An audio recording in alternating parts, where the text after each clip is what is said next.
Vamos a entrar de inmediato con el análisis. Para ello nos acompaña Fernando Casado, es profesor universitario en la Universidad Técnica de Manabí, es periodista, analista internacional, nos acompaña desde Quito. Profesor, ¿cómo está? Muy buenas noches, bienvenido. Hola Tatiana, ¿qué tal? Un gusto estar aquí contigo y con la audiencia de Telesur. Muchísimas gracias. La pregunta que planteábamos precisamente antes de la pausa, toda esta crisis que poco a poco se va develando cuando la vemos en la crisis sanitaria, con que los ministros de salud duran tan poco, este pasó 19 días, el anterior también 19 días, toda esta crisis, ¿cómo se verá afectada políticamente el próximo domingo? Bueno, yo creo que esto es parte de este desastroso gobierno que está teniendo Lenín Moreno y que está visibilizándose claramente con la falta de cronograma, la falta de prioridades a la hora de vacunar a la población. Y al mismo tiempo, de forma paralela, ha estallado un escándalo que viene ya desde el ministro Ceballos, el que ha gestionado gran parte de la pandemia y de la crisis sanitaria, en el que además de las pocas y escasas vacunas que hay, parece ser que ciertos privilegiados han estado saltándose la cola y frente a las personas con mayor vulnerabilidad y frente al personal sanitario que está en la primera línea de fuego de combate contra la pandemia, pues ha habido ciertas personas que se han estado vacunando últimamente. Todo esto ha configurado una situación bastante escandalosa, ¿no? Y además, como estamos en medio del proceso electoral de cara a las elecciones de este domingo, 11 de abril, pues también lo curioso es que esas personas que se les llama acá en el Ecuador los vacunados VIP, pues todos van a ir a votar por Lasso este 11 de abril, ¿no? Con lo cual, incluso el propio hijo del candidato a vicepresidente, del candidato de la derecha, Guillermo Lasso, se habría vacunado. Entonces, todo esto da lugar a que haya habido esa inestabilidad tan grande de cara a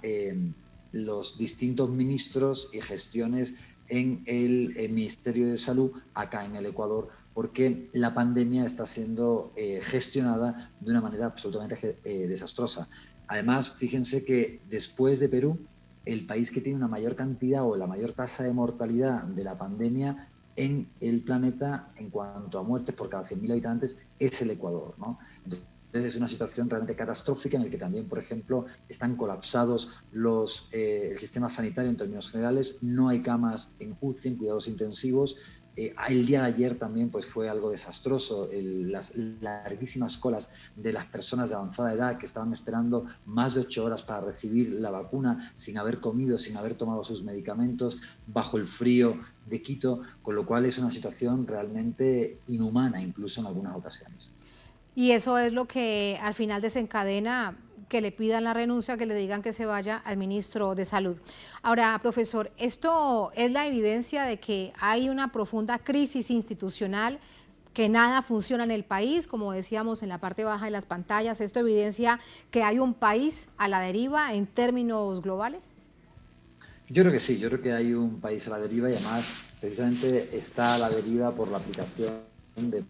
políticas neoliberales a lo largo de estos últimos 4 años y el gobierno de Lenín Moreno. Y esto pues es un poco la expresión. Creo que además en los países en los que hay una mayor o una menor presencia del Estado y un mayor caos es donde la pandemia está golpeando más duro, ¿no? Entonces, curiosamente, dos países que este domingo tienen elecciones, pues son los que estarían a la cabeza de la peor gestión de la pandemia. Y sin duda, pues en el caso de Ecuador es algo extremadamente grave, porque además se ha visto reducido la inversión en salud de manera drástica en estos últimos 4 años, mientras que en los últimos años del gobierno de Rafael Correa se había logrado cumplir con el objetivo que manda la Constitución de invertir al menos un 4% del PIB en materia de salud, que llegó a superar esa cifra, hoy está por debajo del 3%, estarían rondando a un 2,77, un 2,80% del PIB. Esto también pues, ha dado lugar a la extremada vulnerabilidad del sistema de salud en el Ecuador. Pero además ha ido acompañado de otro tipo de escándalos, como por ejemplo el que afectó también al alcalde Jorge Yunda, de acá, de la ciudad de Quito, en el que se estuvieron aplicando pruebas que no tenían eficacia, pruebas que estaban en mal estado, PCR, para ir tratando de identificar en la población dónde estarían los casos de COVID. Entonces, bueno, es un despropósito generalizado el que estamos sufriendo acá en el Ecuador en relación a la gestión de la pandemia, sin ninguna duda. En toda esta campaña,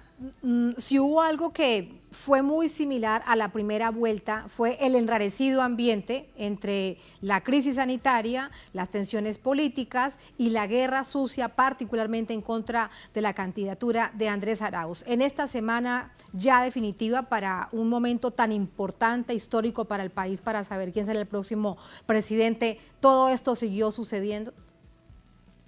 Sí, bueno, han salido también incluso informes estos últimos días en los que ha habido una sobreexposición, por ejemplo, del candidato de Guillermo Lasso en los grandes medios de comunicación ecuatorianos, en una proporción de 3-1, ¿no? Por cada 3 apariciones de Guillermo Lasso, una aparición de Andrés Arauz. Pero es que además la actitud de los medios de comunicación cuando entrevistan a Guillermo Lasso, que más que entrevistarlo parece que le asesoran, pues es completamente distinta cuando interpelan de una manera muy insidiosa a Andrés Arauz. Y al mismo tiempo, pues también normalmente las propuestas o la falta de propuestas de campaña de Guillermo Lasso pues son también utilizadas como una especie de cornetas o altavoces por parte de estos medios de comunicación que al mismo tiempo se hacen eco continuamente de esa campaña sucia a la cual le dan una cierta veracidad al posicionarla repetidamente en estos medios de comunicación. Entonces, ha sido una cancha inclinada, claramente, ya lo fue en la primera vuelta, en la que los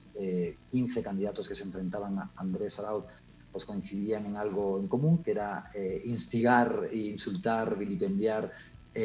a la candidatura de Andrés Arauz, y ahora que había menos ruido porque quedan en el camino pues 14 binomios, ahora pues los medios de comunicación han ocupado también ese espacio dándole una mayor visibilidad continuamente a Guillermo Lasso. Guillermo Lasso que además, precisamente porque la comparación de las propuestas electorales creo que deja en una situación muy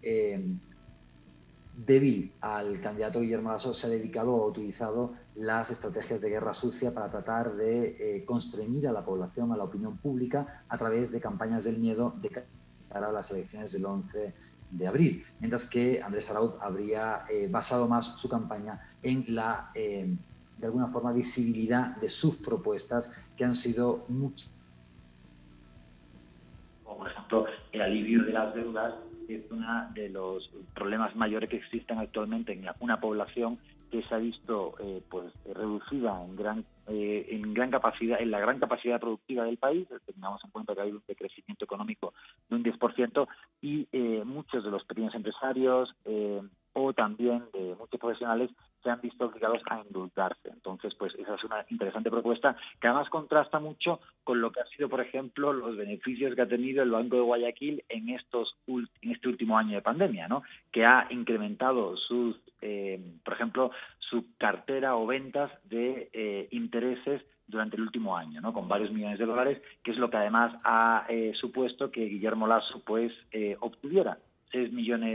casi 6 millones y medio de dólares durante el año 2020 y que esos beneficios que obtiene por las utilidades de su propio banco pues han sido muy superiores a las de los 4 años anteriores, porque precisamente se han enriquecido a costa de ese sufrimiento y a costa de negocios espurios bancarios en tiempos de crisis basados en la usura. Entonces, bueno, son exactamente dos modelos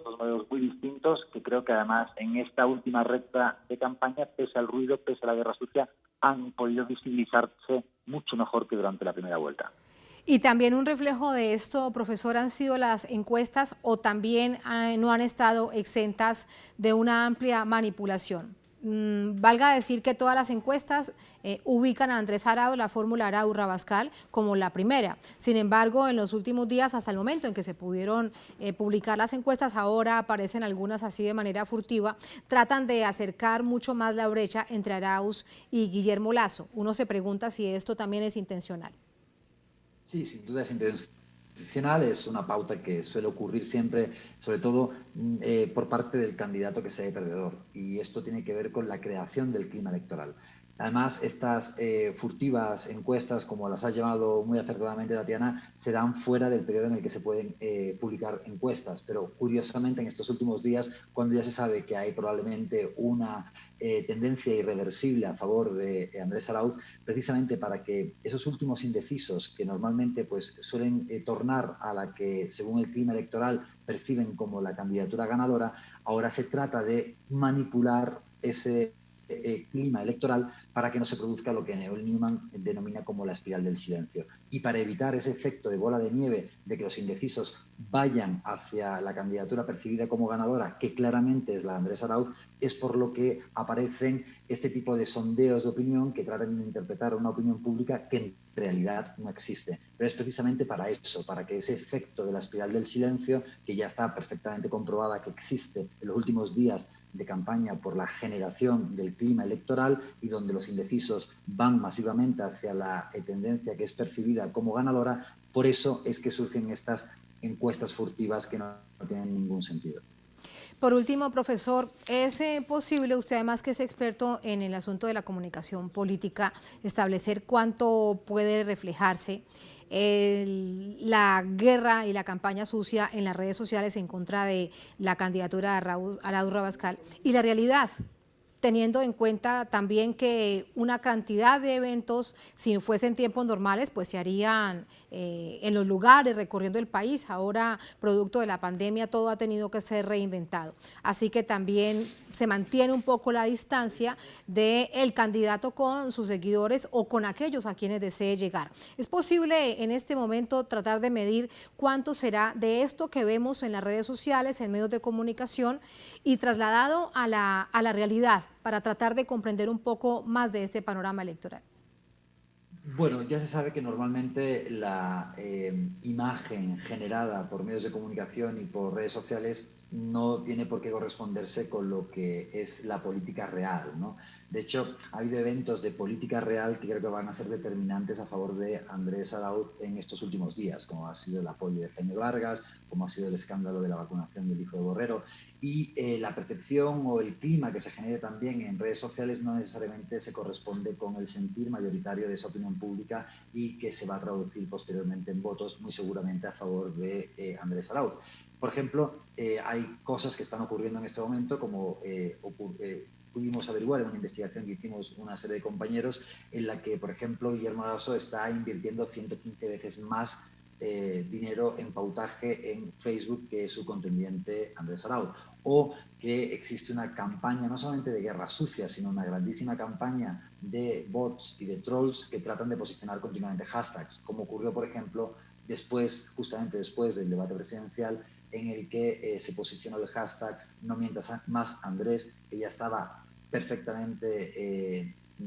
planificado por parte de Guillermo Lasso y su comité de campaña, porque empezaron a surgir este tipo de hashtag incluso 15 minutos antes de que el propio Guillermo Lasso lo dijera en cuentas de bots extranjeras. O el hecho de que hubo uno de estos trollstempes que en vez de decir no mientas más Andrés, escribió no mientras más Andrés y se generaron más de 30.000 tweets con ese hashtag no mientras más Andrés, ¿no? Entonces, bueno, esa guerra sucia que genera una serie de ruidos y una percepción en redes sociales como Twitter en este caso, o como Facebook por el pautaje, no se tiene que corresponder con la política real, por suerte. Y desde luego que medios de comunicación y en gran medida pues todo este tipo de estrategias en redes sociales han jugado o han tratado de jugar a favor de Guillermo Lasso para llevar al terreno de lo mediático lo que no ha podido hacer en el terreno de lo político.